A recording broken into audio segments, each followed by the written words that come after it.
Thank you so much for being here with us. We are very proud to host some wonderful speakers tonight. We have Nicolas Gauvrit coming from Lille, the University of Lille in France.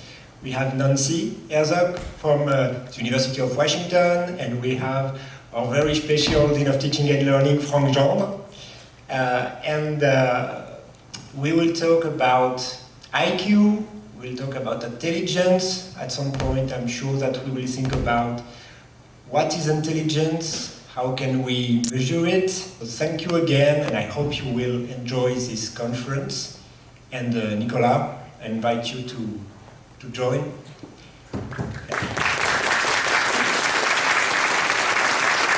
Good evening, everyone, and welcome.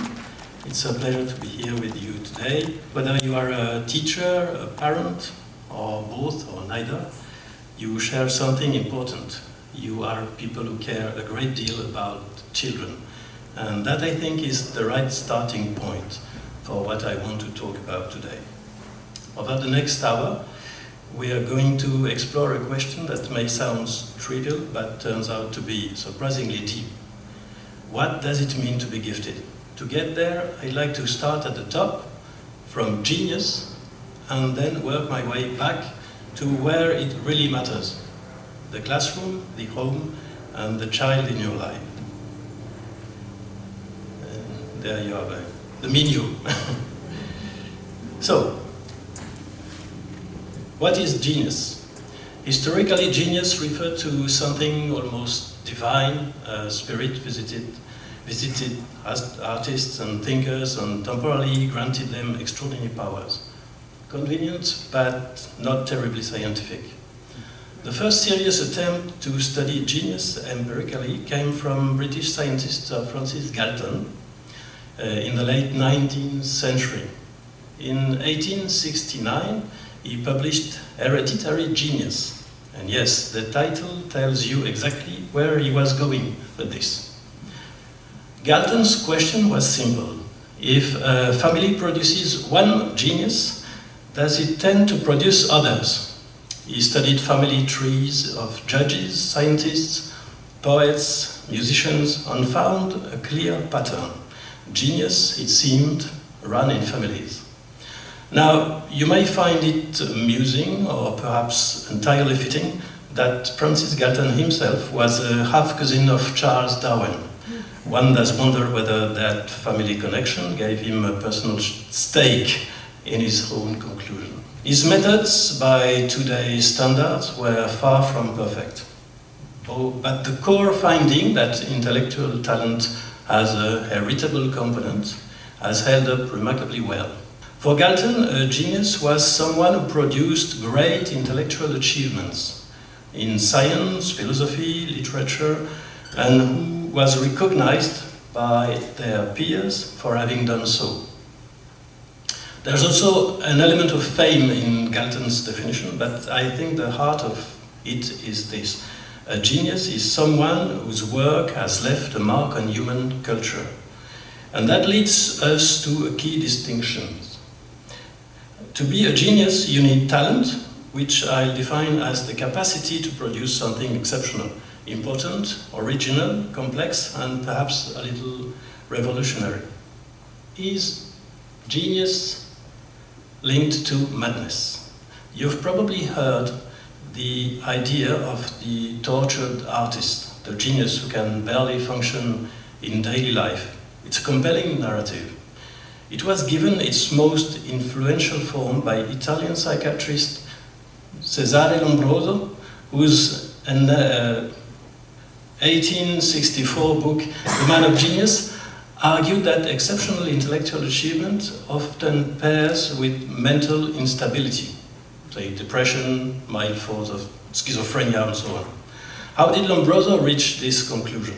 By studying the biographies of famous people like Leonardo da Vinci, among others, and identifying what he believed were signs of mental disorder in their lives. There are several problems with this approach, but the one I want to focus on is this. Lombroso only studied very famous people, And fame, as it turns out, is not just the product of talent.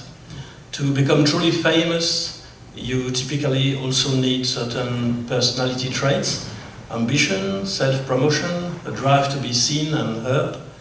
These traits, combined with exceptional talent, create a very particular and rather atypical psychological profile. So, even if Lombroso's observation was valid, it applied to a very specific group. People who were both highly talented and exceptionally famous. And that group is probably not representative of the gifted individuals as a whole.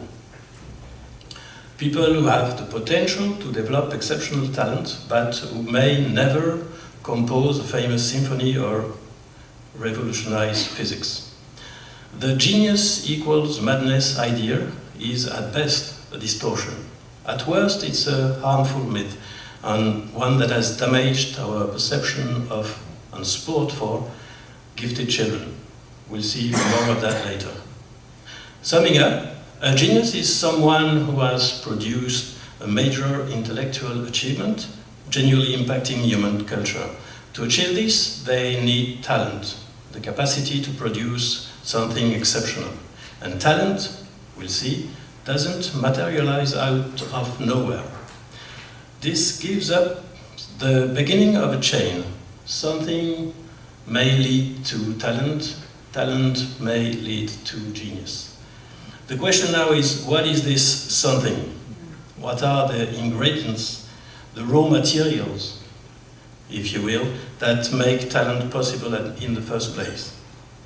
That's where the concept of giftedness, or high ability, or high intellectual potential comes in.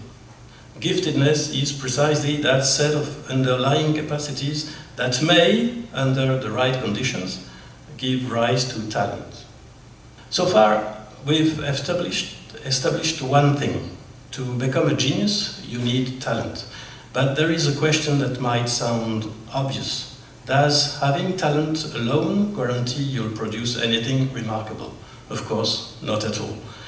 Think of it this way. Imagine someone who has developed over years of reading and writing all the skills needed to produce a great novel. The sensitivity, the vocabulary, the narrative instinct, the depth of thought. Everything is there, and yet they never do write the novel. Life gets in the way. Talent, in other words, is a possibility, not a guarantee. It's the capacity to do something exceptional. Whether that capacity is ever realized is a different question entirely. And this brings us to the central concept of today's talk, giftedness, or high ability. If talent is the possibility of genius, giftedness is the possibility of talent. It's one step further back in the chain. Giftedness is the set of underlying abilities, intellectual, cognitive, sometimes maybe emotional, that may, under the right conditions and with the right opportunities, allow a person to develop talent. It is potential in the truest sense of the word, something that could become something but hasn't yet.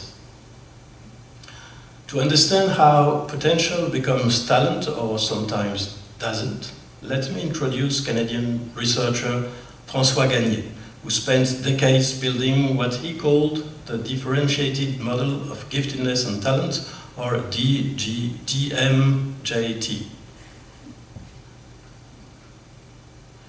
Gagné's starting point was the frequent conflation of giftedness and talent.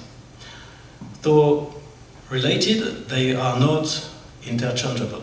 Blurring the distinction causes confusion in research and education. Consequently, he built a model to map the journey from one to the other. On the left are aptitudes, natural innate abilities, or what we could call giftedness. Gagné identifies several domains: motor, perceptual, social, creative, and intellectual. On the right are competencies, developed skills, or talents. These are built over time from raw potential, including academic, technical, artistic, social, and athletic talent. The crucial element sitting between these two sides is what Gagné calls catalysts. These come in two categories: intrapersonal, like motivation, perseverance, curiosity, self-confidence, emotional regulation, and environmental, like family, school, teachers, cultural context, resources, etc. Both matter enormously. For instance, a teacher who nurtures potential is a catalyst working in a child's favor, whereas an environment that devalues curiosity or lacks resource works against them. And then there is chance. Circling the entire model, Gendre draws a large box labeled chance somewhere under the curtain.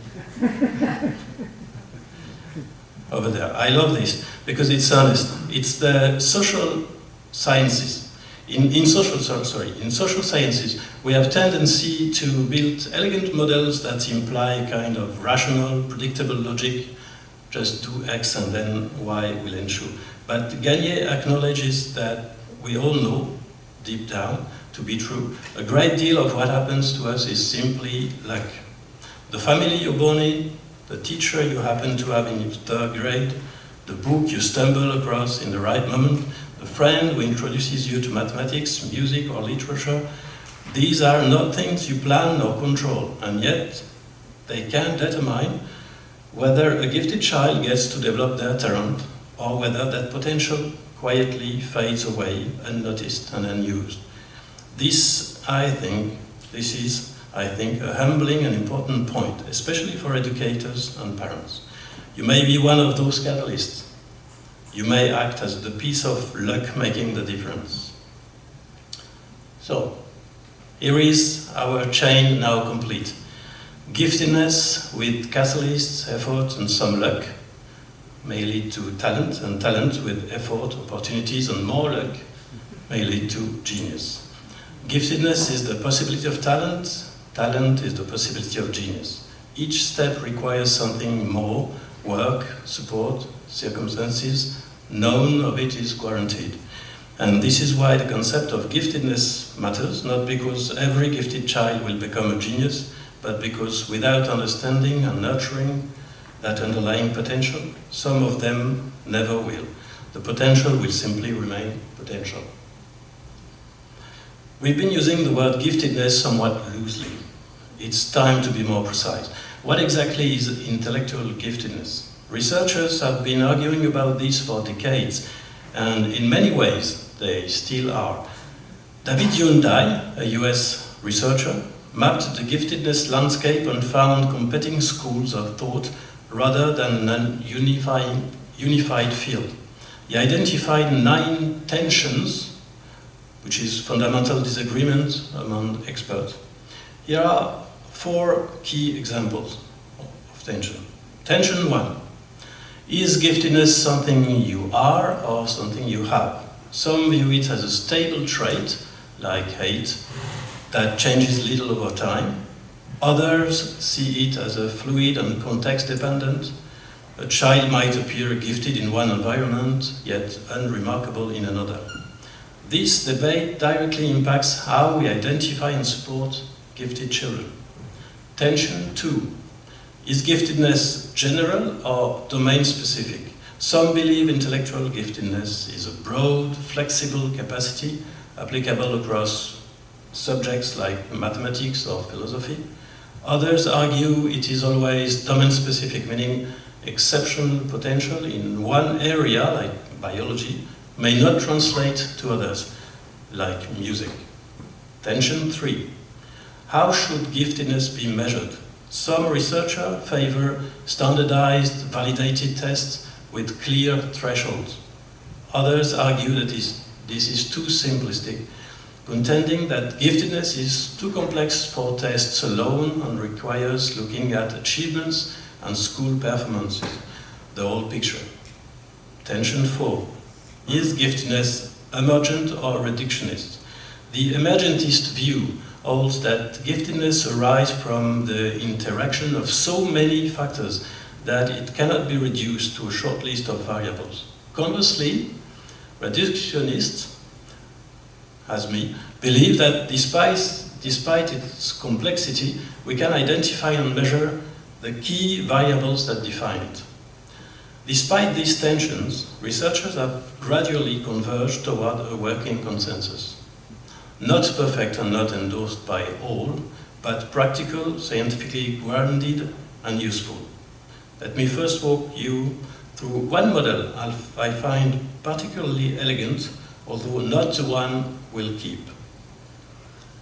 Joseph Renzulli is an American psychologist who came up with what he called the three-ring conception of giftedness.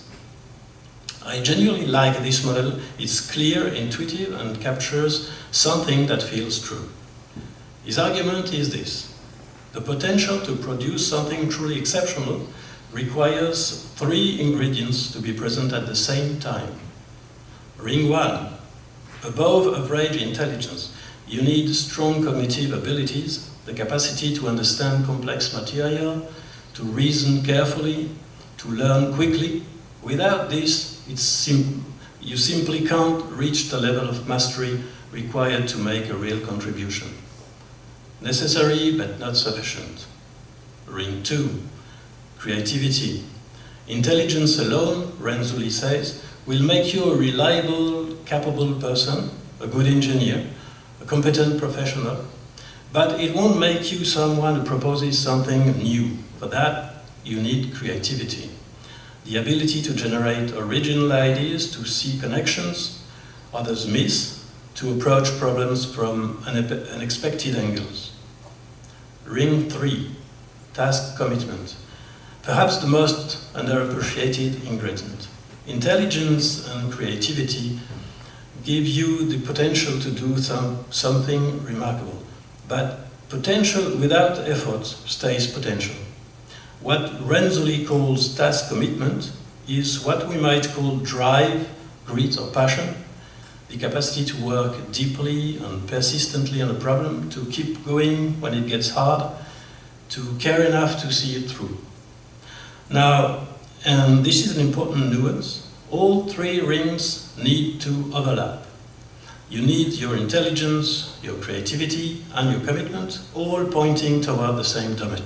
A child who is brilliant at mathematics, highly creative in visual art, and passionately committed to playing the guitar has impressive qualities, but they may not, on this model, have giftedness in any particular area, because the three rings don't overlap.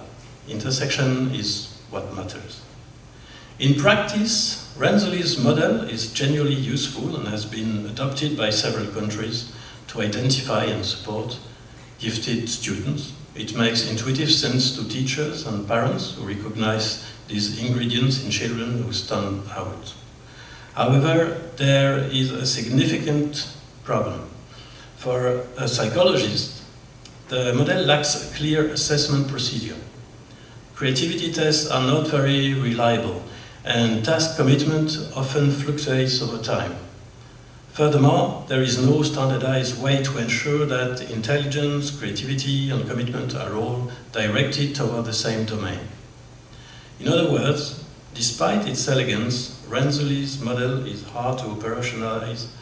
Scientific research requires consistent measurement to compare results across studies and reach verifiable conclusions. For that specific purpose, this model doesn't quite do the job. So, researchers looked across all the models, Renzulli's and dozens of others, and asked what is the common denominator. The answer was clear: intelligence. Creativity appears in many models, but not all. Task commitment appear in some, but not others. Yet intelligence, broadly defined as a cognitive ability, is present in virtually every conception of giftedness that researchers have proposed. And crucially, intelligence is something we can measure. We have reliable, well-validated tools for it. We can apply them consistently, compare results, and build a body of research on solid foundations. This is why the scientific community has converged, not unanimously, and not without debate, on a definition of intellectual giftedness that centers on intelligence. A definition that is simple, measurable, and grounded on the one element that almost everyone agrees is essential. We've agreed that intellectual giftedness, as science defines it, comes down to having very high intelligence. But this immediately raises the question, what exactly is intelligence? Psychologists have been studying intelligence for well over a century, so surely they must have worked it out by now. Well, of course, not quite. In the late 80s, researchers conducted a large-scale survey of hundreds of intelligence specialists and asked them, what do you think intelligence actually is? Some experts said creativity, for instance, was part of intelligence. Others said creativity was entirely separate from intelligence. A few saw intelligence as a subset of creativity. Some emphasized the ability to adapt to one's environment as central to intelligence. Others didn't mention it at all. In other words, the experts themselves disagreed quite profoundly on what intelligence fundamentally was. Research shows that people's intuition about intelligence vary significantly across culture, across individual in a culture, and even within the same person depending on context. When pressed to define it clearly, most of us will find that the concept dissolves into vague impressions. We recognize intelligence when we see it, maybe, but we struggle to say exactly what it is we are seeing. So we can't rely on common intuition, we can't rely on expert consensus, because it doesn't exist, and at least not in the theoretical level. Before I go any further, I want to spend a moment on one hugely popular theory among educators and parents. In 1983, American psychologist Howard Gardner proposed this theory of multiple intelligences. Rather than thinking of intelligence as a single capacity, Gardner argued that there are in fact several distinct types of intelligence, around 7, 8, or 9, depending on the version, including linguistic, logical, mathematical, musical, spatial, body kinesthetic, and 2 that I'll focus on briefly, intrapersonal and interpersonal intelligence. Intrapersonal intelligence is the ability to understand and use your own emotions. You know what you're feeling, and to channel those feelings productively, typically called emotional intelligence. If you've ever been upset and couldn't quite tell whether you were angry or simply sad, that's a deficit of intrapersonal intelligence, in Gardner's terms. Interpersonal intelligence, on the other hand, is the ability to understand and respond to the emotions of others, typically called social intelligence. Gardner's model was something genuinely appealing about it. It offers a more generous, inclusive vision of what children can be good at. It tells a child who struggles in math but excels in music that they too have a form of intelligence.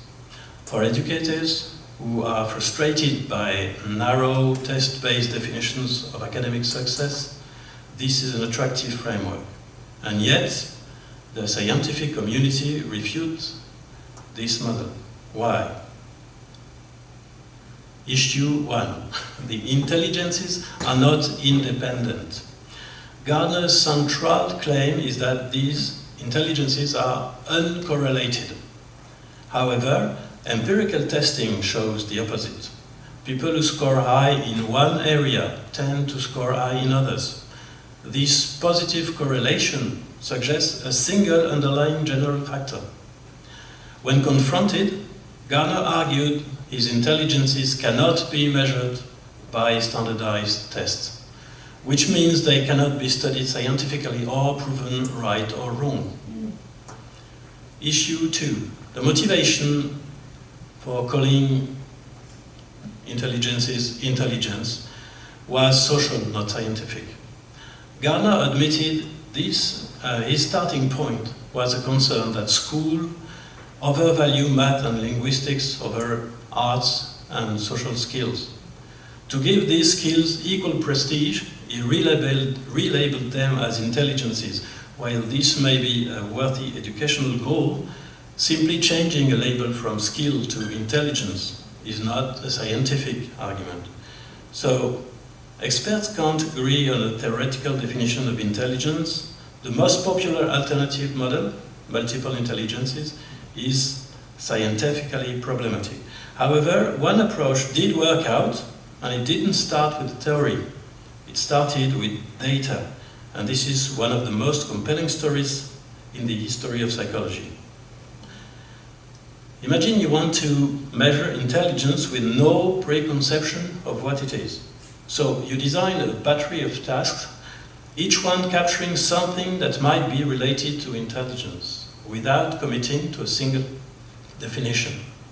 Some of the tasks psychologists use include, for instance, memory span, repeating increasing sequences of digits until failure, which measures short-term memory capacity. Vocabulary, defining words like anomaly or ambivalent, reflecting the ability to understand and define concepts accurately. Processing speed, measuring how quickly one responds to stimuli or matches patterns, which is linked to cognitive efficiency. Reasoning, anticipating the next item in a sequence of shapes, solving logical puzzles, which taps into mental sharpness. None of these tasks is intelligence, but each captures something partial, something approximate, linked to intelligence. Here is the remarkable finding. First observed more than a century ago by British psychologist Charles Spearman, replicated it thousands of times. All of these tasks are positively correlated with each other. This is not a theory, it's an empirical observation.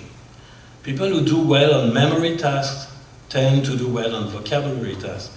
People who are fast at processing tend to reason well. All cognitive tasks that have ever been studied around intelligence, you find the same pattern, a consistent positive correlation.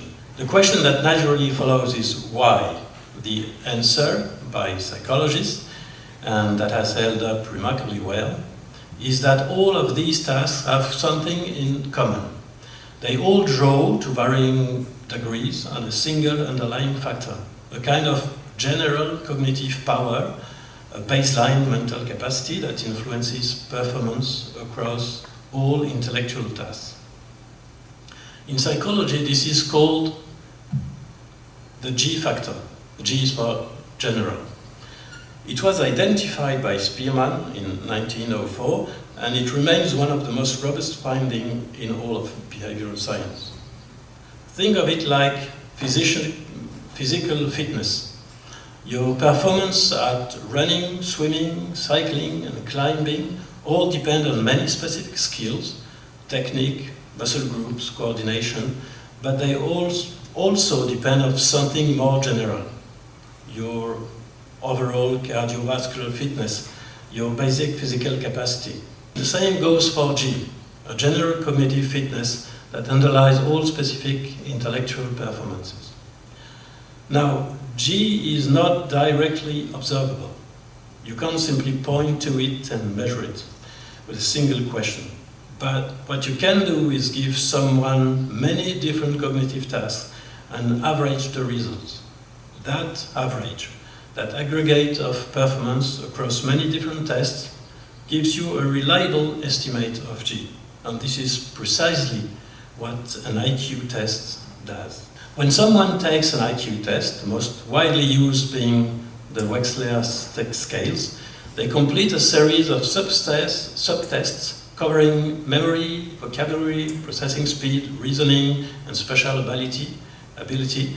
Each subset measures something slightly different, but because all these abilities are correlated, and because they all draw on G, the overall score, which is called the full-scale IQ, gives a good estimate of a person's general cognitive capacity.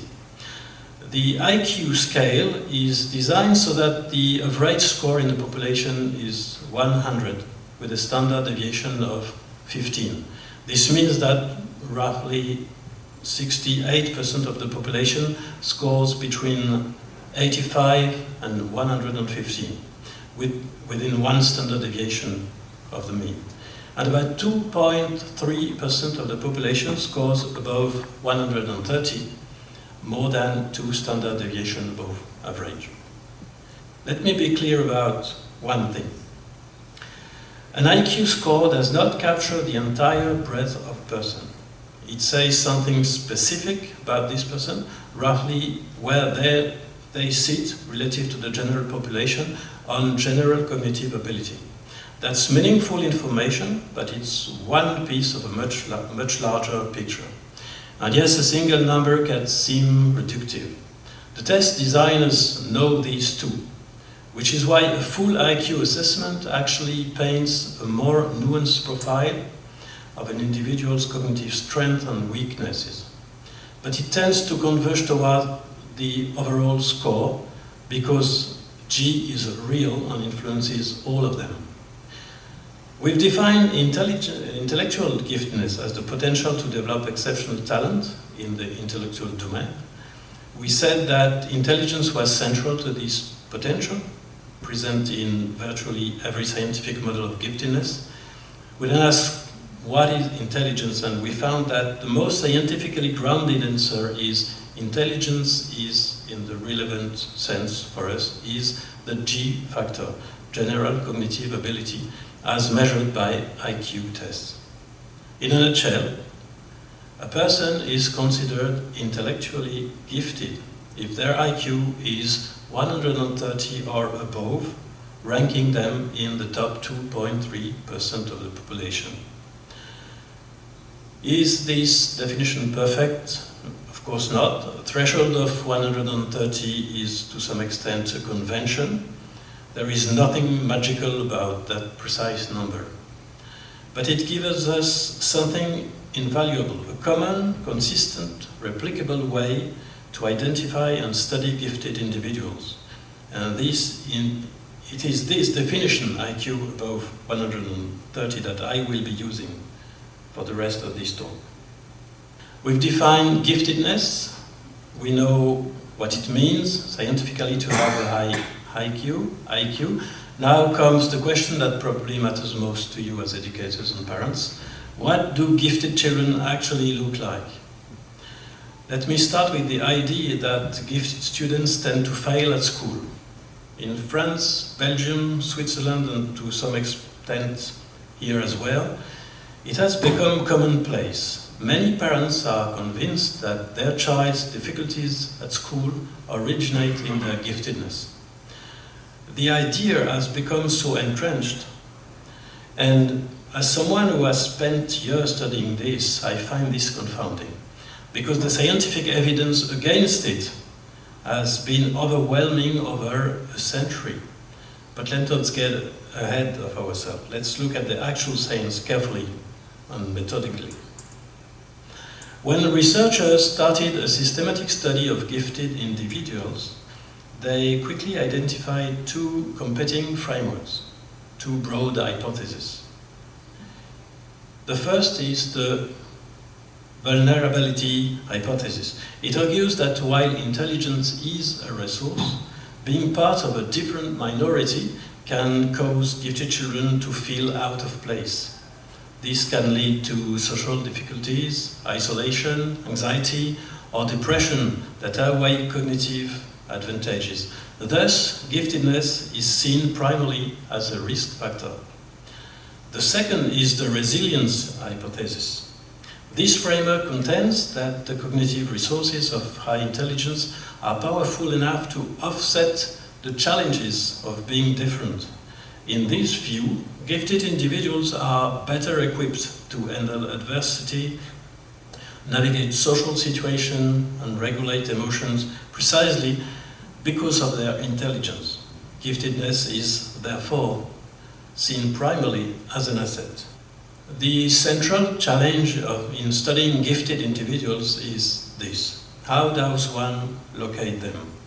Most people never take an IQ test. So when researchers want to study gifted individuals, they need to locate them, and the way they do matters enormously. Historically, many studies have recruited gifted participants from two main sources. The first source of bias is clinical referrals. Individuals tested because they were suspected of being gifted or not, or were experiencing difficulties. This is not a representative sample.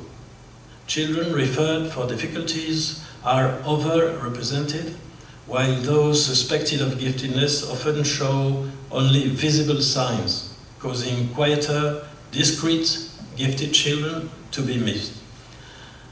The second source is organizations like Mensa, open to those with IQs in the top 2%. While members are gifted, they do not represent all gifted people. Joining Mensa often reflects a specific social need to connect with similar peers, which colors their reported social experience. Consequently, studies consistently find higher rates of anxiety disorder in Mensa-based samples, for instance, than in gifted samples from the general population. Mensa overrepresents individuals who are struggling. So, when you read a study claiming that gifted people have higher rates of anxiety or social difficulties or depression, your first question should be, how did they recruit their gifted participants? If it was through clinical referral or voluntary membership in a self-selected organization, the results are likely skewed. The studies I'll be drawing on in the rest of this section are different. There are large-scale population-based studies involving tens of thousands, sometimes hundreds of thousands of participants, selected without any reference to their IQ. Participants simply underwent cognitive testing as part of a broader study, and researchers then analyzed the data across the full range of IQ scores. These studies are far more reliable and their findings are far more consistent. Let's begin with the basics. What does a gifted child look like before they even get to school? Parents wonder, can I tell as early as 1 or 2 years old whether my child might be gifted? The answer is a careful, qualified yes and no.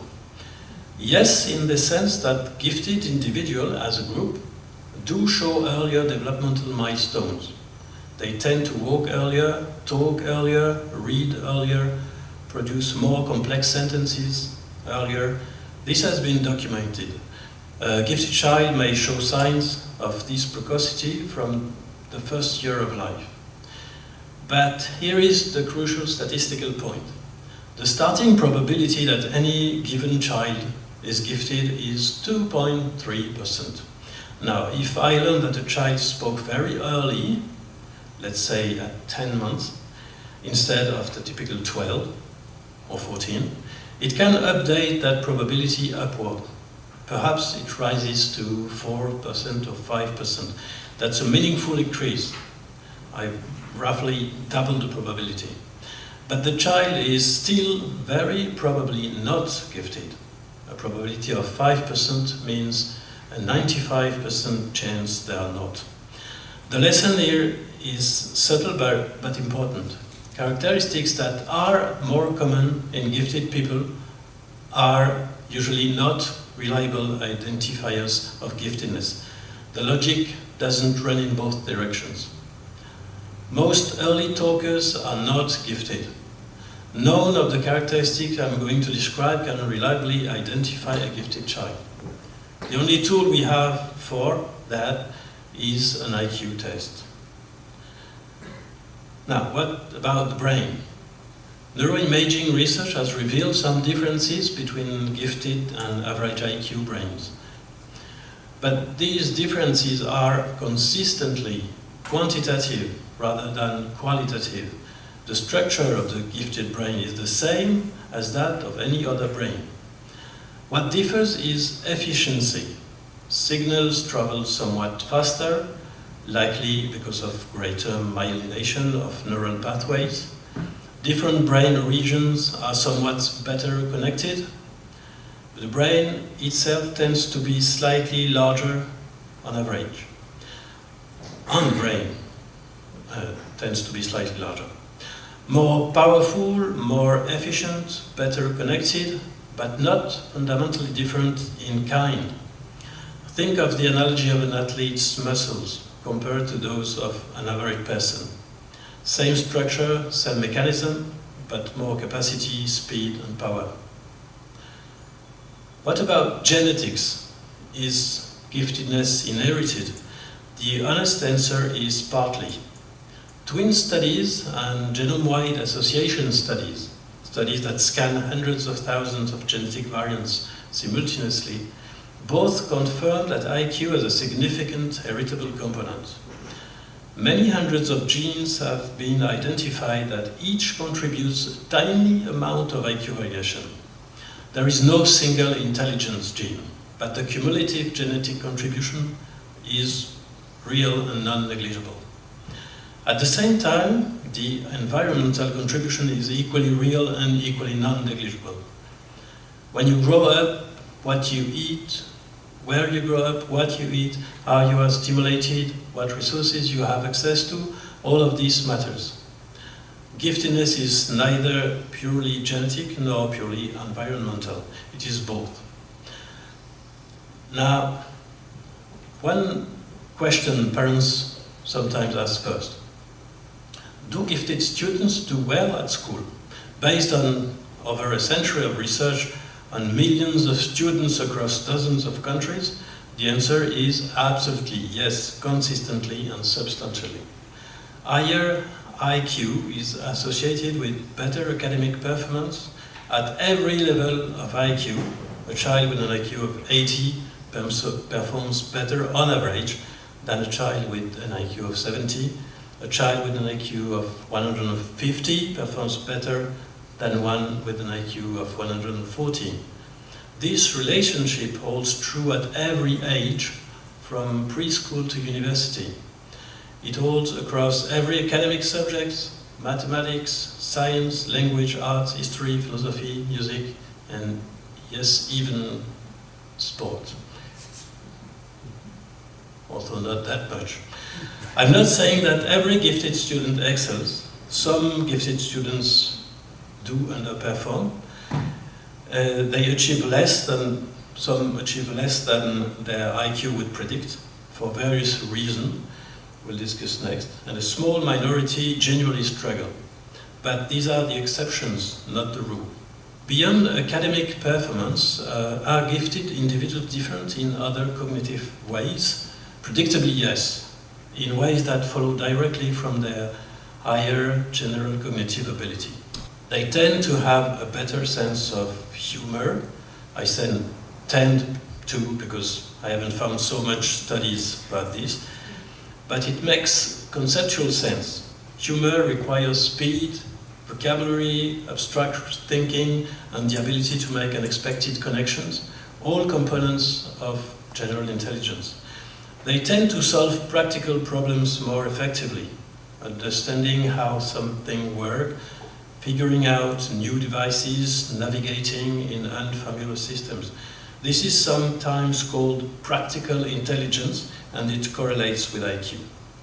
Perhaps more surprisingly, they also tend to score higher on emotional intelligence, the ability to recognize, understand, and manage emotions, both their own and others, in fact. This might seem disconnected from general cognitive ability, but emotional intelligence does have a cognitive component. It requires abstract reasoning about mental states, rapid processing of social cues, and flexible perspective taking. Gifted individuals tend to be somewhat better at this, on average. All of these differences are, again, quantitative, more of the same, not something categorically different.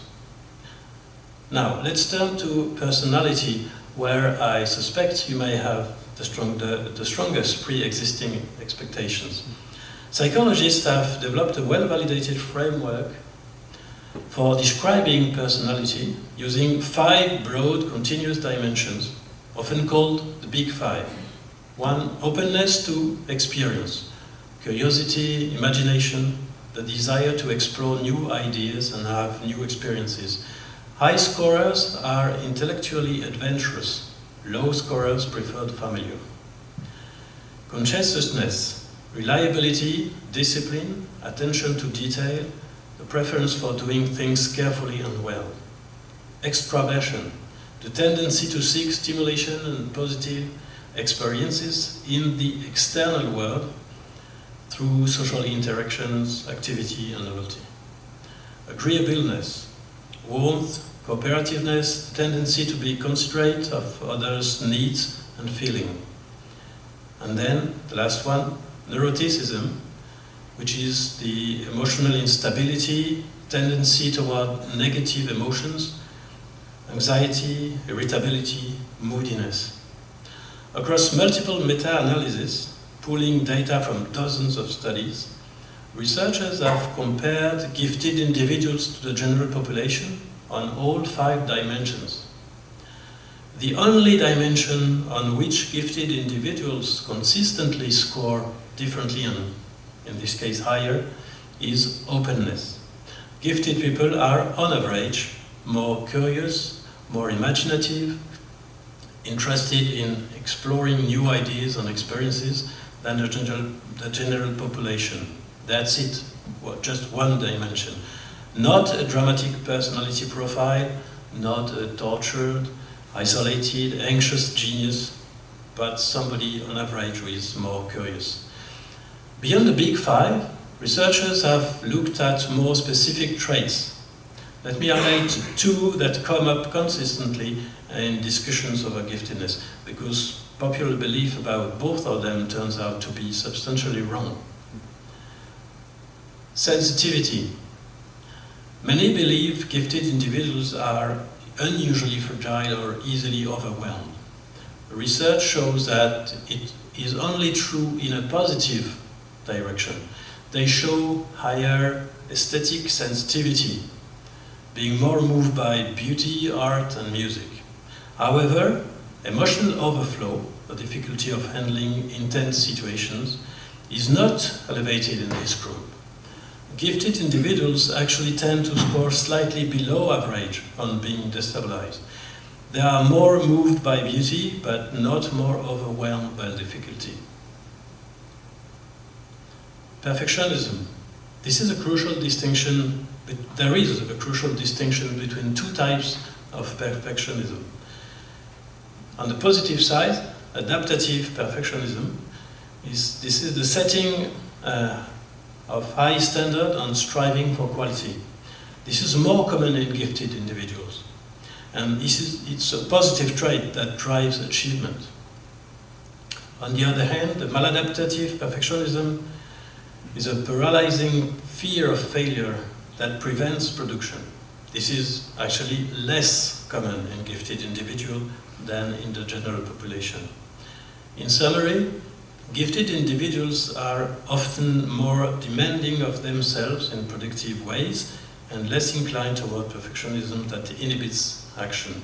Once again, the data offers a more favorable picture than the popular narrative. Now, to the question many of you may have probably been waiting for, are gifted individuals more prone to mental health issues? You remember Lombroso's claim, the idea that genius is linked to madness? In its modern version, this becomes gifted individuals are more likely to suffer from anxiety disorder, depression, ADHD, autism spectrum disorder, bipolar disorder, or similar condition. Let me share a study that I was fortunate enough to contribute to, which I think gives one of the clearest answers available to date to this question. The study utilizes data from the UK Biobank, a massive longitudinal health project that followed 500,000 people.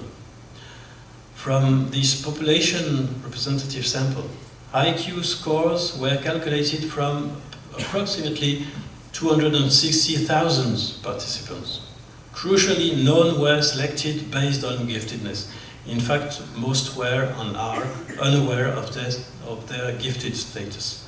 We looked at the relationship between IQ and a wide range of health and psychological characteristics, mental health diagnosis, well-being measures, social outcomes, and more. What you see on this slide depicts part of our findings. Each row represents a different characteristic. A bar extending to the right means gifted individuals have more of that characteristic. A bar extending to the left means they have less. No bar indicates the difference is not statistically significant. In practical terms, there is no meaningful difference. Let me walk you through the main findings. For bipolar disorder, no significant difference between gifted and non-gifted individuals. For general anxiety disorder or anxiety, the bar is extending to the left. Gifted individuals have less of it. Post-traumatic stress disorder, bar to the left again, less in the gifted individuals. Social isolation, less in the gifted individual. Childhood abuse, less reported in gifted individual, though this likely reflects socio-economical factor rather than something intrinsic to giftedness. Across the vast majority of characteristics we examined, the pattern is consistent, either no difference or a difference in favor of gifted individuals. There are 3 exceptions, 3 characteristics found more commonly in gifted individuals, that you can see here. Myopia, nearsightedness. Gifted individuals are more likely to be nearsighted.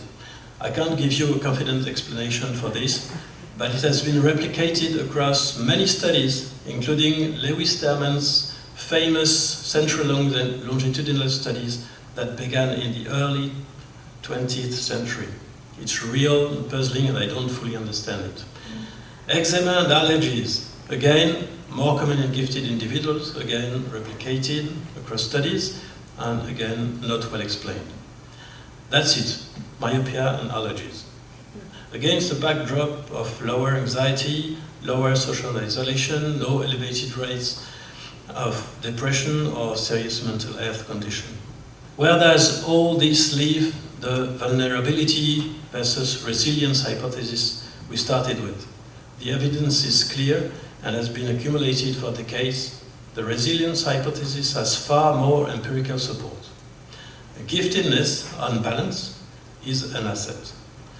For most of the characteristics, the gap between gifted and non-gifted individuals is real, but not dramatic. I want to close this section with a nuance because I think it matters. Let me take depression as an example. When you look at raw population data, gifted individuals show similar rates of depression to the general population. But gifted individuals tend to live in more favorable environments. They are more likely to come from higher income families, better positioned to create conditions that suit them. So when you compare gifted to non-gifted individuals raised in similar circumstances, the depression rate slightly increased for gifted individuals. Earlier, I told you that gifted individuals on average do better than their peers. Academically, emotionally, socially, they have lower rates of anxiety, no more isolated. They are, by most measures, a resilient group. If they're doing so well, why would they deserve special treatment? I see 3 main reasons for this. And I think each one on its own is sufficient justification for taking gifted education seriously. The first reason is the most straightforward. Statistical averages tell us about groups, not individuals. The fact that gifted students do better on average does not mean that every gifted student is thriving. Some are not.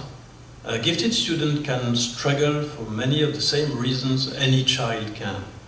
These are not giftedness-related difficulties, they are simply human challenges that happens to affect a gifted child. But there is, and that's a good reason to do something. But there is a more specific, maybe, challenge that deserves its own attention. What researchers call twice exceptional students, sometimes written as 2E. These are children who are gifted and have a learning difference or developmental condition like dyslexia, ADHD, autism spectrum disorder, dyscalculia, or others. You might think that giftedness and a learning difficulty would both be easy to catch. In practice, they are often invisible, precisely because they mask each other. A gifted child with dyslexia may perform at exactly average levels in reading because their cognitive strength compensates for their reading difficulty. Neither the giftedness nor the dyslexia is identified, and hence nothing is done about neither. So, reason one, some gifted students are struggling and they deserve support for that reason alone. The second reason has to do with the purpose of education, which should be to help every child develop their potential, not just to prepare them to standardized tests. If that's the goal, then a school that does nothing special for its gifted students is failing those students, even if they pass every exam with ease, even before the teacher finished explaining. They've solved the problem before the classmates picked up their pencils, and now they wait and wait and wait some more. And that waiting is calling boredom. And I want to be clear that boredom in school is not a trivial complaint. A bored student is a student who is learning that intellectual challenge is something they'll have to find somewhere else, or perhaps not find at all. I should note, though, that boredom is not unique to gifted students. Research suggests that most students, at most levels, experience significant boredom in school. But the cause of the boredom differs. For struggling students, boredom often comes from the material that is too hard to engage with. For gifted students, it comes from material that offers no resistance, no challenge, nothing to push against. This is reason two. Gifted students need support not because they are in crisis, but because education owes them the experience of genuine intellectual effort. And in most ordinary classrooms, they are not getting it. The third reason is more collective, and I'll be honest, it's more comfortable discussed here in the United States than in France, where egalitarian values sometimes make it feel uncomfortable to give special attention to the most capable. But the argument is straightforward. Gifted individuals, well supported, are likely to make a great contribution to science, medicine, technology, the arts, public life, and human knowledge in general. When we fail to identify a gifted child, when we let them coast through 12 years of schooling unchallenged, when we lose them to boredom or disengagement, we are not just failing that individuals, we are losing something that could have benefited all of us. I'm not raising this argument to suggest that gifted children should be seen primarily as resources to be developed for society's benefit, but it's a real consideration and it gives gifted education a social justification that goes beyond the mere individual. So, we established that there are good reasons, 3 good reasons to act. The question now is how? I describe 4 approaches that have been studied in the research literature with a brief assessment of each.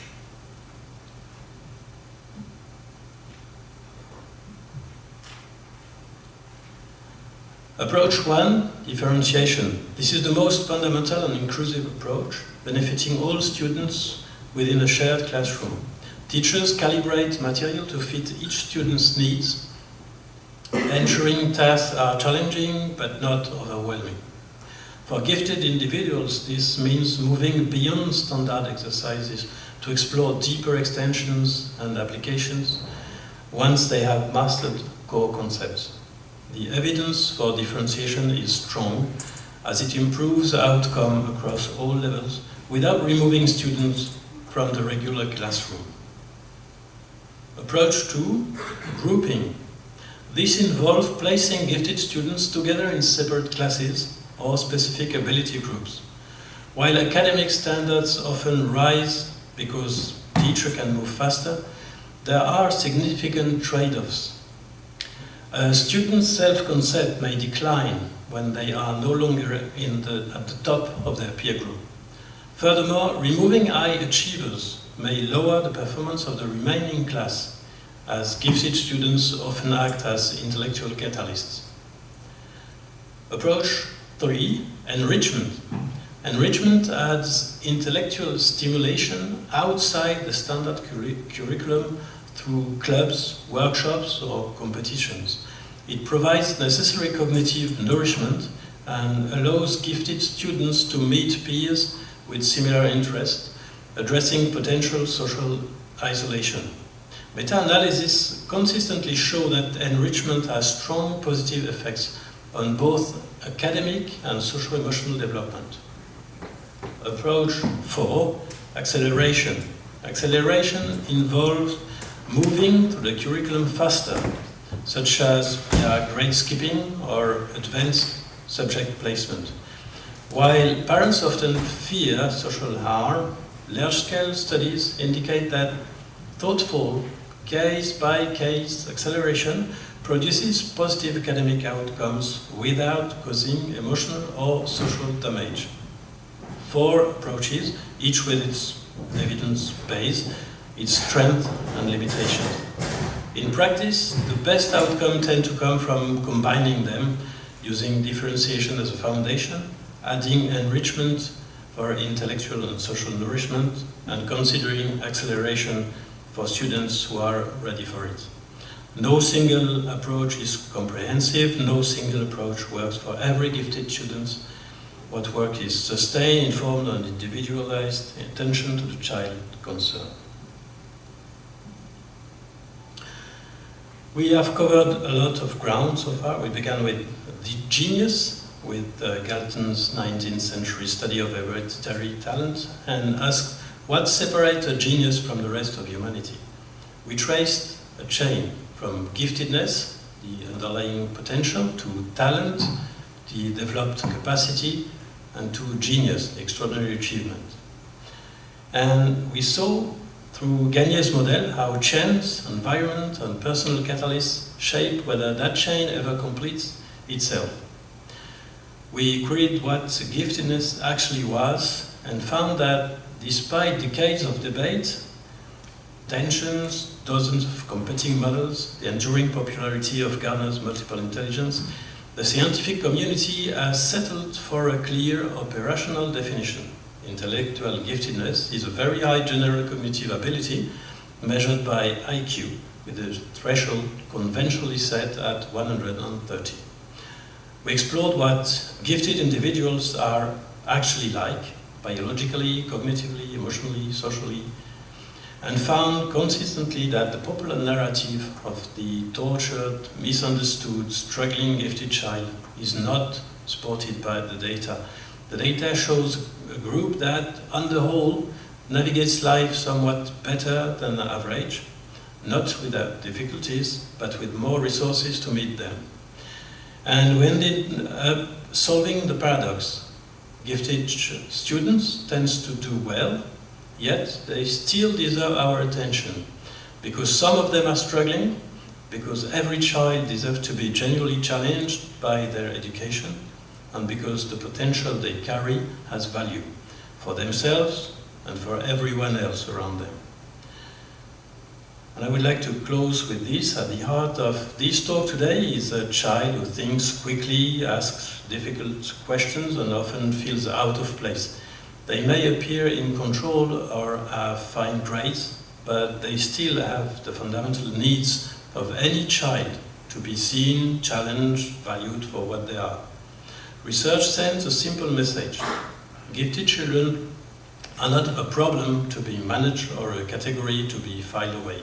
They are children with extraordinary capacity for thought who deserve an education that meets them where they are and helps them reach their full potential. This is a commitment we all share. Thank you.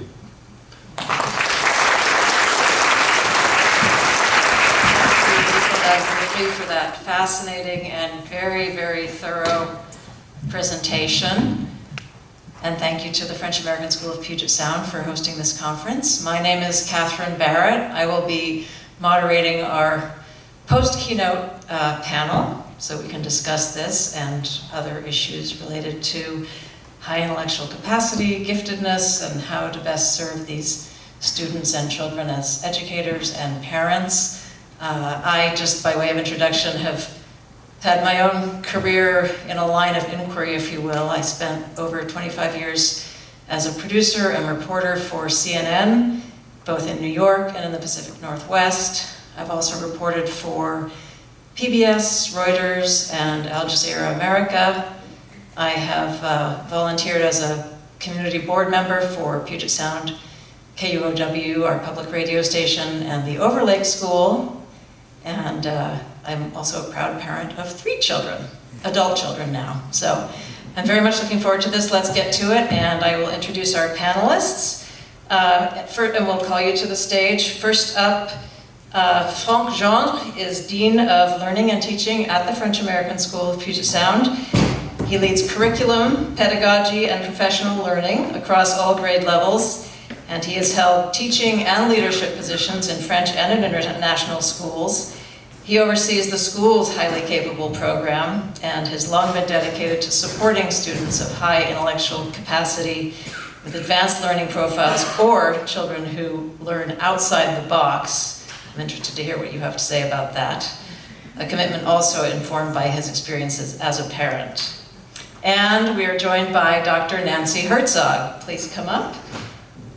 She received her master's degree in gifted education from the University of Connecticut and her PhD in special education.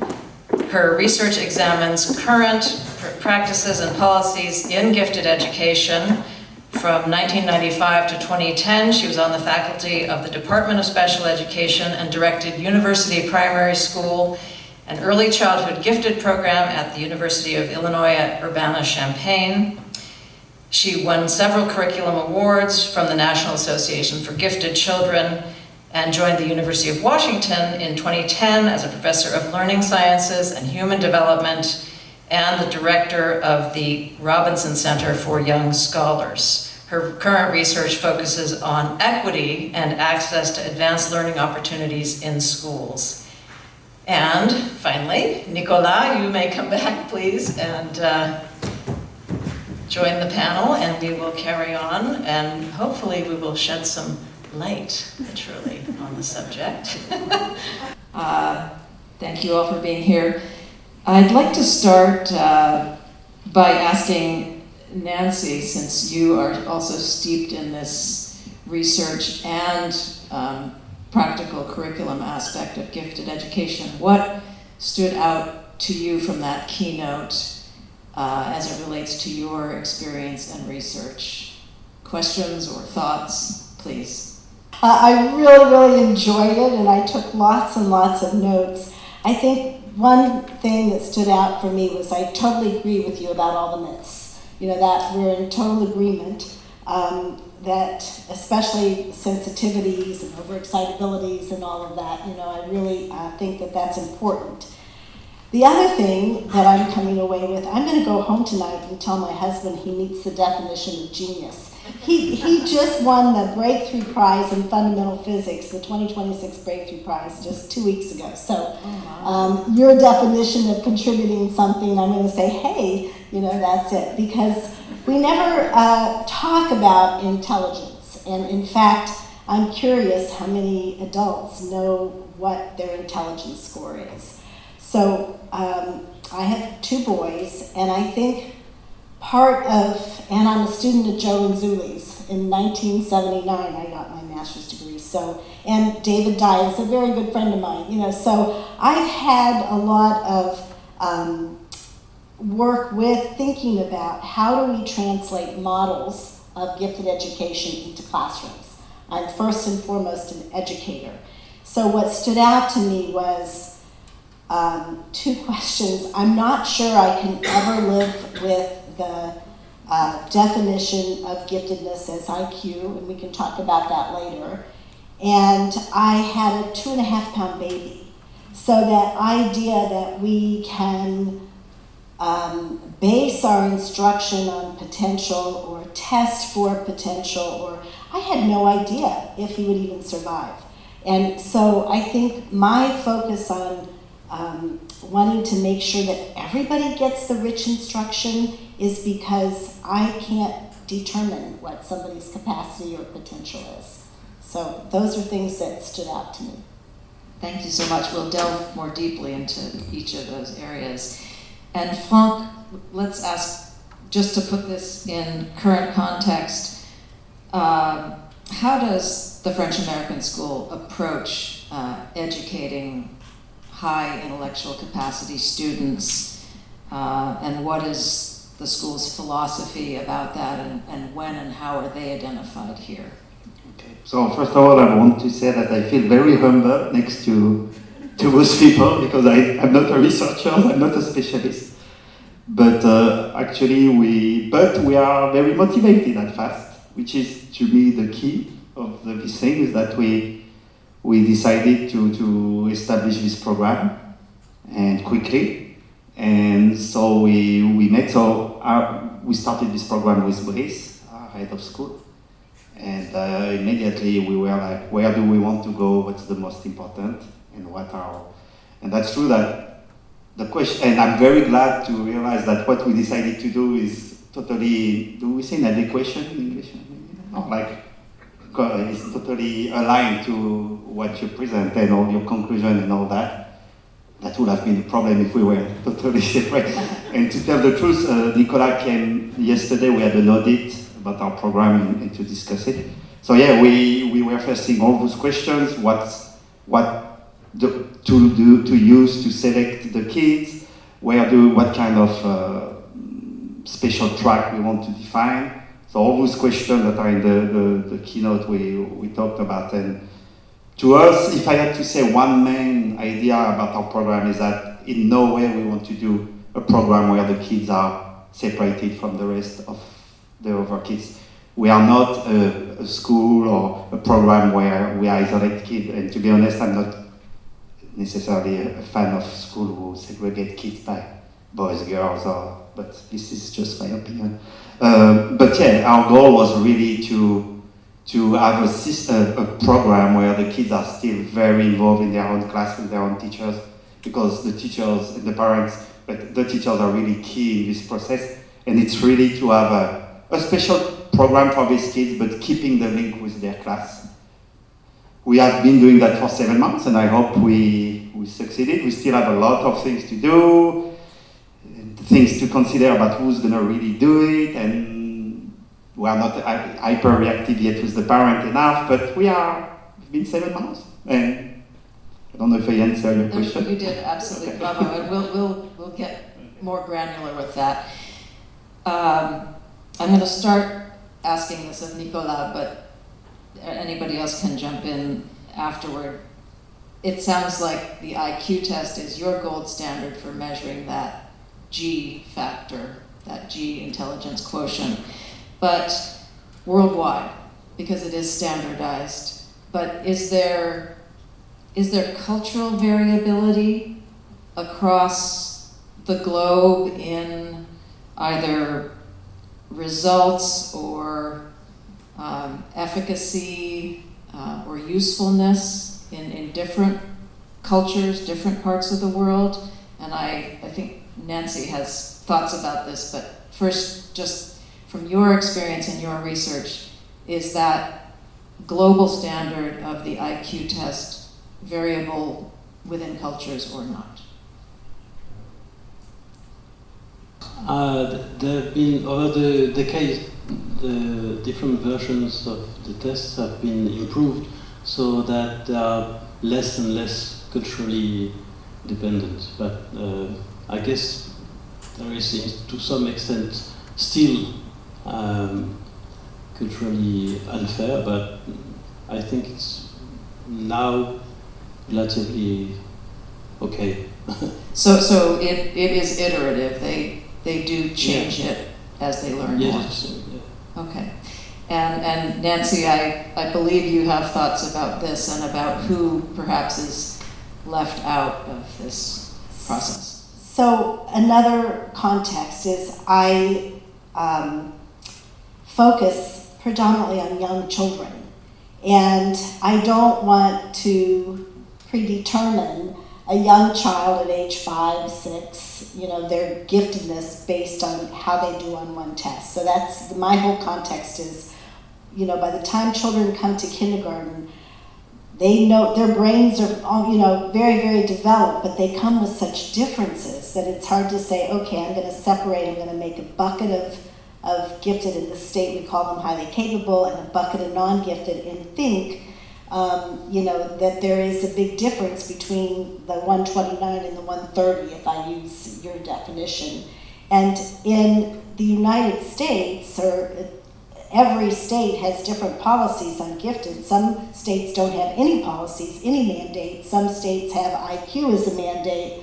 And even within this state, the definition of who gets identified to be gifted is all about who requires accelerated or enhanced instruction. You don't need an IQ test in a school district in Washington to be identified. If you require, based on whatever assessments you use, advanced or accelerated instruction, that tells the teachers how to differentiate, how to give curriculum and instruction that is challenging. The other thing, the American Psychological Association offered an apology to people of color. This is shortly after the George Floyd, when all of the organizations were coming out. And what they are basically saying in that document is that they have perpetuated racism and privilege by sorting people with IQ tests. So, I've been very cognizant, especially here in Washington. We have indigenous populations, we have many multilingual families, and the idea that an IQ test tells me how intelligent somebody is from a different culture doesn't match what I see in classrooms. So how would you surface perhaps a less obvious but highly capable student in a different from a different cultural context or family background?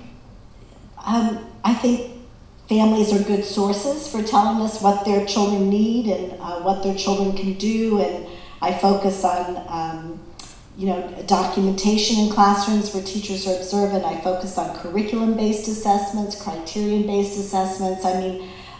Think about getting into the University of Washington. I was at the Robinson Center for Young Scholars, and we were trying to hypothesize whether 7th graders could skip high school and go into the University of Washington, right? And we didn't give IQ tests. What we were looking at is what their last math class was, or what their what their writing ability is, if they're going to be capable to do freshman courses. The University of Washington, they use math placement tests for every freshman that comes in, so it's a criterion-based assessment to say, what is the next step? Thank you. And if I may jump on that, I think what you said is a great point, and in our school, this is also, we use the IQ test because we need at one point something, but we also talk a lot to the parents, we talk to the teachers. So we look at all the math test results, the expertise of the teacher. So we really have to have all this different feedback. But we still, the IQ is the key, because we have such high achiever in this school.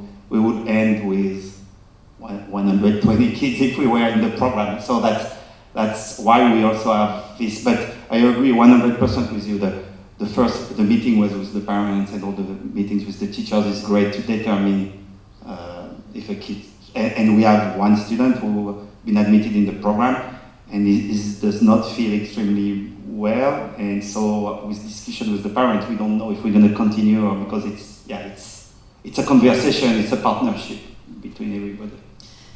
Which is a good segue to another question, which is, and I'll ask first, what do you think parents need to know about both identifying and then best serving a child who may have that high cognitive ability, and in that regard, special needs for education and enrichment, whether at home or at school? What do parents need to know about how to best serve and identify those children? It's a very tricky question because that's a question maybe I should ask. I mean, I ask the parent, what are your expectations from the program? And sometimes they tell me why they started to test their child. There are also parents like me who had a child who was struggling, and that was also an entry point to do this test, and suddenly you realize that there is giftedness.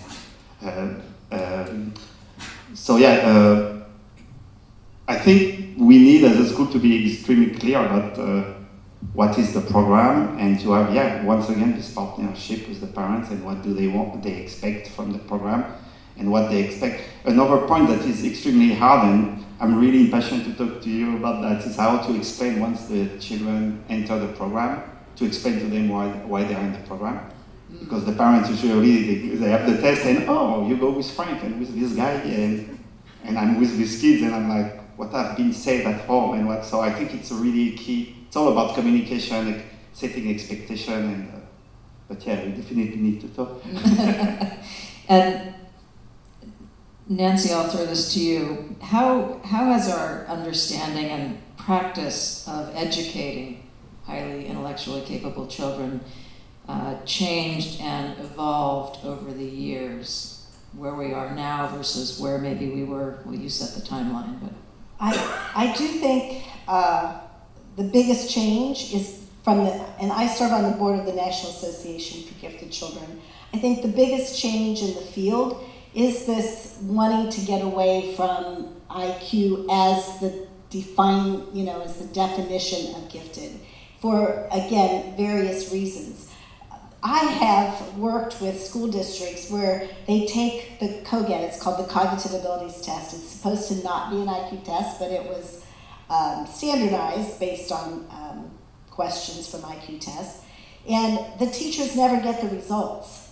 So my other thing is, if we're going to assess students, we need to align whatever we're assessing and finding out with whatever instruction we're giving them. And this is, again, coming from I said, when I was invited, I was like warning them. I said, I come from a curricular perspective. I'm not a psychologist. I admire my colleagues in psychology who study intelligence and who study those factors, but in a practical sense, I don't know what the IQs are of my own children. I don't, teachers don't necessarily get the test of cognitive abilities.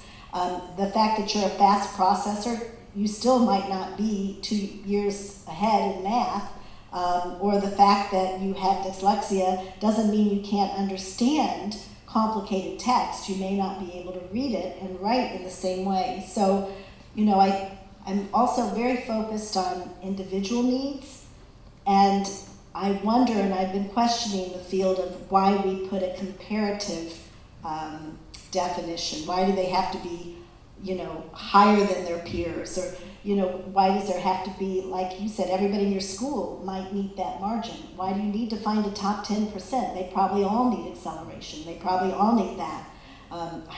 I wrote an article, Should It Matter Who Sits Next to Me? My husband is a physicist. They always, try to standardize and make sure that the students have a bell curve at the end of their tests, whereas my students are all, these are the goals. If you get those goals, you'll get a good grade. So I think for Gifted Ed, we've tried things like we'll use local norms. Well, if you use local norms in Lake Washington, they're lower than the national norms, so you're not allowed to legally to use local norms. So it really is a question for me is why we are comparing students if they have individual learning needs. Thank you. Nicolas, I think you touched on this a little bit in your keynote, but remind us again what is perhaps not part of innate cognitive intelligence. I was going to ask, where does emotional intelligence reside? And it sounded to me like you think, or the research shows that is part of sort of overall cognitive capacity, emotional intelligence. But what is not part of innate giftedness? You mean what is not captured by IQ tests, for instance? Well, I guess it's what is not captured, but then also what is more fluid, what is more teachable, what is more input responsive, I guess, than the sort of innate baseline. Well, I'm not sure to understand the question, but maybe if the question is what in the environment may have an impact on the IQ, I can't give you a list of all that, but school is very important, for instance, and has a huge effect on IQ, but many things have an effect, like what you eat, if you use or how you use screens at home, such things all have an impact on IQ. As in fact, we can under IQ, there's not only the full-scale IQ. We have a different index, and for instance, there is a memory index, and this memory index is not very impacted by environment, but some other index, like the understanding of language understanding, is very impacted by what you do at home and your parents, etc. So one part of the IQ is very environment dependent, and some parts are not. I don't know if I that's fascinating, and it goes perfectly to another area of inquiry. I've heard recently about global studies that have shown a decline in school performance with the increase in technology, both at home and at school, but I think primarily in school. And I wonder if there's any evidence that the pervasiveness of technology is actually affecting children's IQs in one direction or another. I'm not sure there is reliable or proven link between technology and IQ evolution, if any. But it may have an impact on attention and other executive functions. So it may impair academic performance in other ways than IQ. Is it too soon for us to sort of have that data to?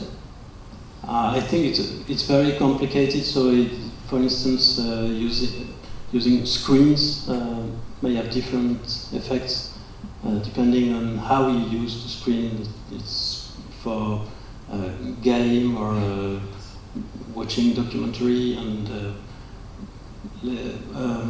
maybe another example is the effect of watching TV on language development.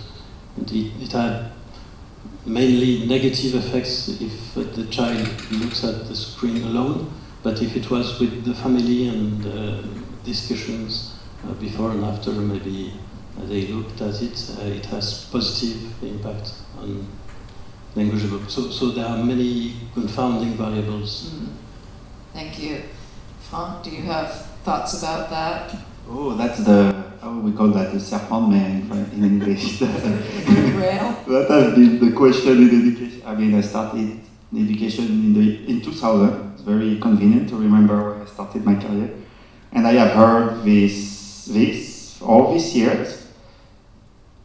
I am deeply convinced that it has an impact on student attention and learning. I can also see it from a very anecdotal point of view with my own children. If you have children at home who just spend 2 hours in front of an iPad, or you can tell that they are not the same than before they were going on the iPad. So yeah, it has an impact. But as a parent, I try to not call that evil, and I try to, what you said, to reorient what they do on the screen, to try to do something. The screens are here, but just to try to do something smarter. And in a school, I think we have a very paradoxical approach because we are all convinced that it has an impact on the attention of the kids, but we really love to use those tools as an educator. So we are a little thorn between, but as a teacher, and I'm sure that all the teachers that are here would agree that it's extremely useful and powerful. But yeah, with the consequence that it probably has an impact on. But in the school, we are trying to really set standards about how many screens we use at what grade, and we are extremely reasonable about that. I hope, I think. Nancy, did you have a thought about that? Or?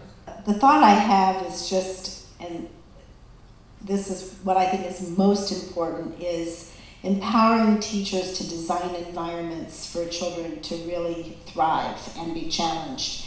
And I've been heavily influenced by what I've seen from the schools in Reggio Emilia, Italy, where they have this concept of 100 languages of children, where it's not just paper and pencil, that's not the language, it's expression, it's creativity, it's, allowing children to really express their ideas. And I worry that in our classrooms in America, we have, well, I just read, Seattle adopted a scripted curriculum. We have so much scripted curriculum where things are right or wrong that we're missing opportunities for students to be innovators and creators if they're not expressing themselves with multiple languages. So screens are part of it. I do think my students, I know, use AI to do their assignment, but I do think that the teacher still has to be inspired to inspire their students in ways. I certainly was the beneficiary of some very inspiring and somewhat out-of-the-box teachers in my education. And I'm curious, I think, well, for all of you, but Franck, where is the line or the balance between, and I appreciate your reminding us that these exceptional children are resilient, but where is the line between challenging them to their very, very high potential and stressing them or overwhelming them to a point where they actually backslide or shut down? I haven't. The difficulty is always about having the time and human resource to do that. And we can imagine all the challenges in the world, but we also, concretely in a class of 20 kids, you also have the reality. So sometimes there is a gap between what we want to ask those kids and the reality. And we were talking about that. It was so much easier to be a teacher 50 years ago because you had to follow one book in math. But now we ask, they are not teachers, they are the engineers, they are artisans, like pedagogical artisans. So it's a very complicated job. And yeah, it's always a thin balance between finding initially your question was about specifically the gifted kids. If we push them between challenging them enough, but without asking them tasks that are complicated or discouraging them.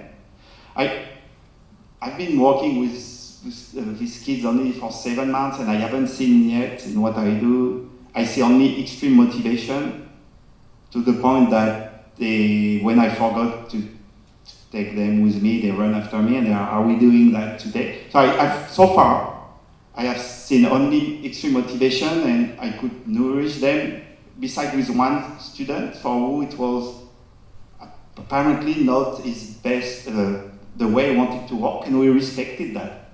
And we find another way to work with him that suits him very well. And this is also what we have to respect, that there are different learners, and like every learner, some love to be super challenged, and some love to be, I have in mind a kid who is in 6th grade who is part of the program. He loves to be very autonomous, and we tell him he does what he wants, and it's also depends on the age. We go from K to 6, so it's not the same approach. But, Very variable. Yeah. Thank you. But variable to have, they are so different. It's not a united group of kids, so you have to find specifically what they like, what they want, and you have to have a conversation with each kid to know who they really are. You have to know them very, very finely, and that's the key, I think. That should be the key for every kid in a class. The teacher should know their students really well, and who they are, what they love, what are their passion. As individuals. Yeah. Nancy? I caution about highly competitive classrooms. I think that's when they get pressure, and when you see that, and you see that a lot in separate gifted, classes that are separate gifted programs, you see that competitiveness. On the other hand, I always talk with parents about how much they want their students, their children to be challenged, and think about ourselves. I don't want to be challenged every minute of every day. So I want to make sure that when I'm in a classroom, that some things are challenging, but not everything. If they want to draw, or if they want to read, something, that whole environment, and that's what I was talking about, that whole environment has to be a wonderfully emotional environment for learning and curiosity, and we can't just be saying, okay, you have to get this right, you have to do this is above grade level, you need to do this. So I think that's part of the environment. Thank you. I'm going to open it up for audience questions in just a second, so if you have things you're interested in, compose your thoughts. But first I just wanted to ask Nicolas briefly, what is really the next frontier of investigation in this area? What hasn't been answered?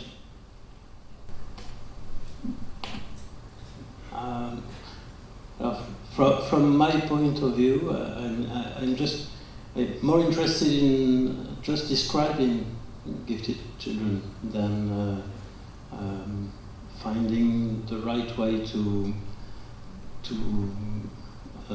teach them. So, to my point of view, in this area of research, we have found a lot, so I can't find much thing, but maybe some questions are still unanswered, like are there really, or is there really a better sense of humor in giftedness? I'm not sure about that.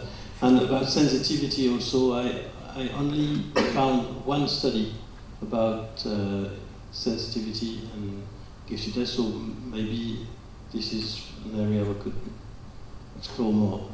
Great, thank you. So, are there questions from the audience? I'm Marina Juarez. I have 3 children in the French American School.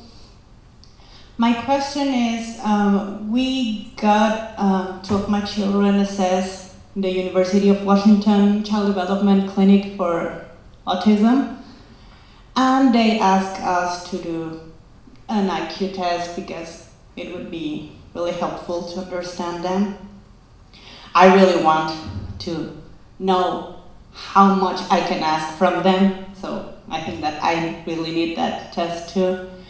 But they were hesitating in which language to do the test. And I asked, breathe, and because we are a Spanish-speaking household, we're from Mexico, but my children were nursed in French since 2 years old, the little one since 18 months. So they didn't know which language would be the best for them, if in Spanish, to have a translator, or French. I asked my children and they told me we feel like French might be better, but also we have now more knowledge of English too. So my question is, what would you do with a trilingual? And I talked to a couple of parents and they have the same question because they have Mandarin households, well, they speak Mandarin, and then how to do the IQ testing. Important question. Anyone?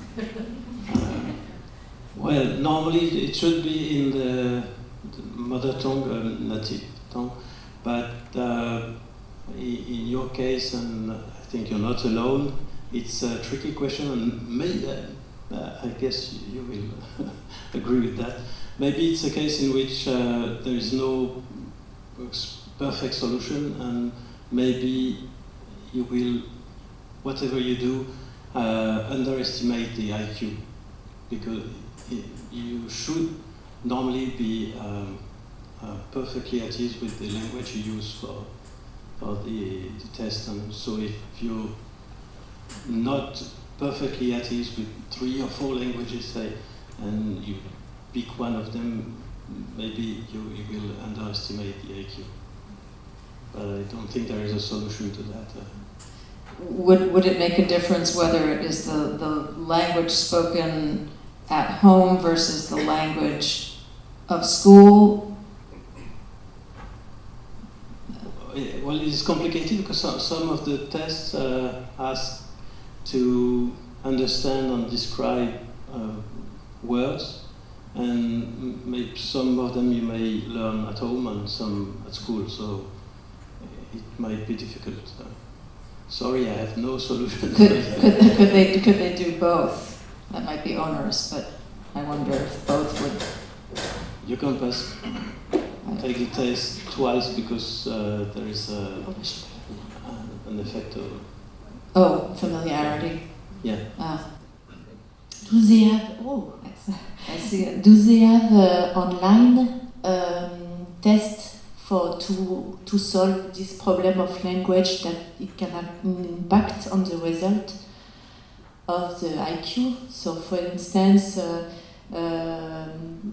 imagine for your child, if they have a test in Spanish online, is it possible to pass the test online? I can speak because I did it for my own son, and so I did it through a French therapist online, but it was not a good idea because my son is better in English than in French. So, but I would definitely find if really the main language at home is Spanish, I would definitely try to do that online with a Spanish therapist. And I'm not a specialist like you, I'm really bad. But it's possible online, but we talk about that with Nicolas, but there is also a problem because online is not like in front of therapist or psychologist, so there is also a loss, or I don't know if it's called a loss, but the results are not, from what I heard, are not optimal precisely because you're online.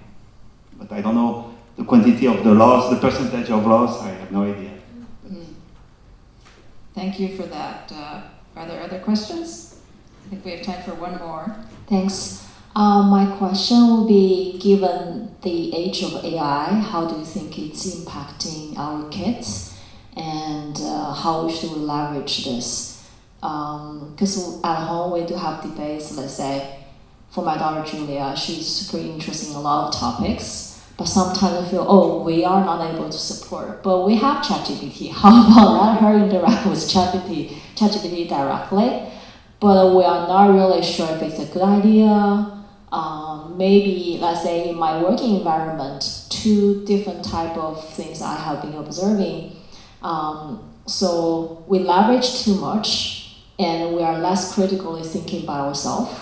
That's one observation. At the same time, other people feel like, I need to keep pace. I need to give faster feedback to iterate my solutions. Then I'm actually trying to, run after AI. Make ourselves think even faster. We're always joking, we are actually moving too slow. We have to push ourselves a little bit more. So given all those, we still, very interesting hearing some feedback or suggestion from you guys in terms of how you think AI is impacting our children and how should we leverage in a better way. Yeah. Maybe that's our next panel. But with regard to intelligence or that, I guess the environmental piece, is AI a threat or an asset to the environmental enhancement of intelligence? Anybody? Briefly. 3 hours to answer this question. I think that might be our next panel topic. No, but I just on an anecdotal point, I was in Boston for a conference last week, and we visited the school. And that's not going to answer your question, big picture, but I saw a tool. I took a picture, very interesting, because the kids, they were middle schooler. They had a code of 4 colors where they had the choice between to explain in their work if it was entirely generated by AI, a little help. So they had some degrees like that. So they had to explain in what degree they were, because we are not naive. We all know that they use one of the 4. So from extensive use to light. And also the teachers, when they suggest a work, they tell the kids in what degree they can use AI. And to me, it's extremely smart, because it's like every technical revolution. If we forbid that, the kids are going to do it anyway. But if you can control it and educate about that, and I really love this system about let's be honest, we use AI, but how do you use it? And I think personally, when I do a presentation, I try to say also to people, what degree, extent I use AI. But I think it's different. That's true for our work too. When I go to publish a paper now, you have to state how you used it, and students have to tell me how they've used it. Even diagrams on, some diagrams can be done that. But yeah, it's a good question. I think, we remember my oldest, the one that was a 2.5-pound baby. I was so restrictive of what he watched on TV, and then, I'm thinking, okay, he would go to a friend's house and watch TV all Saturday, so it's like, when the second one came along. So I think in every generation there are these dilemmas for parents. But I want to just say one thing about the comparison between those who your definition of high IQ and are gifted and not gifted. Here in our literature in the United States, if you take a look and see the studies that are done, the gifted this and the non-gifted that, the problem is that they don't use something standard. To be gifted in one district and then to be gifted in another with totally different criteria, you can't say that these are two distinct groups of non-gifted and gifted, because the one gifted over here could have scores in the 80th percentile and the one gifted over here could have scores in the 95th percentile. So, I think the only way, as you say, to use that, comparison studies is to really say, okay, those with IQ of this or that versus using the word gifted, because we'll read that as, what does that mean, right? Just have that standard measurement. Yeah, well, in some studies now we use the term high IQ. So to yes, that's to be clear about what we call gifted, and I must agree that there are some reason to not follow the IQ threshold definition of giftedness. In fact, as a scientist, we need to have something objective, and this is the best definition in the scientific view.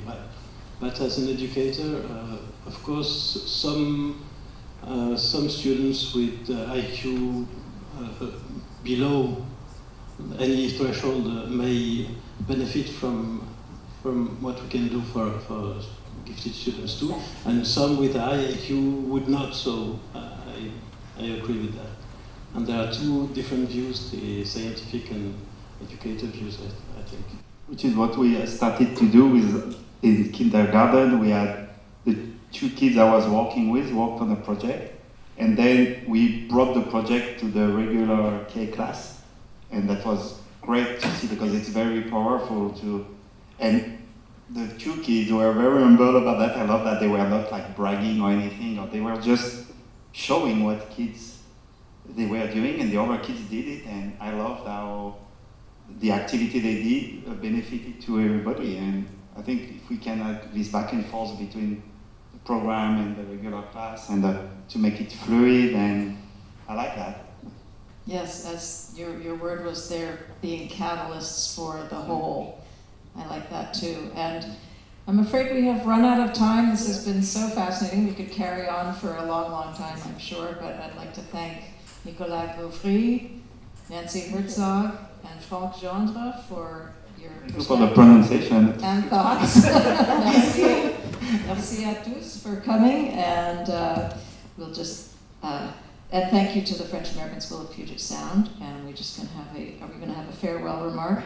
Yes. From Eric? Yes. Thank you very much for you, Katharine, for your facilitation of this panel. This is the second time that you made us the honor to come, so thank you so much for coming back. It's an honor for me. Thank you. And thank you to our panelists, of course. Thank you to our audience for showing up today. And so I hope you'll spread the word. We are recording this session so we can share it with the rest of the community as well.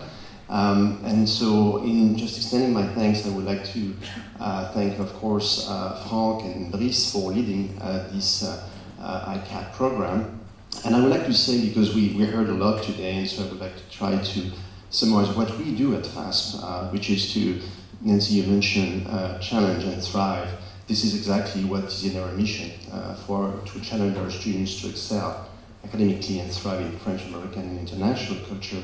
And we use these evidence-based techniques that you showed us, Nicolas, earlier. One thing that we use across the board is differentiation. So this is nothing new to us. So every student in our school benefit from differentiation. It's not like something reserved to just few of them. So in this ICAP program, we use other techniques like grouping is one. And as you mentioned, we need to use it very thoughtfully, and we do. Another one is to accelerating. We do that too, and that's part also of the ICAP program, to identify those specific needs that you were talking about.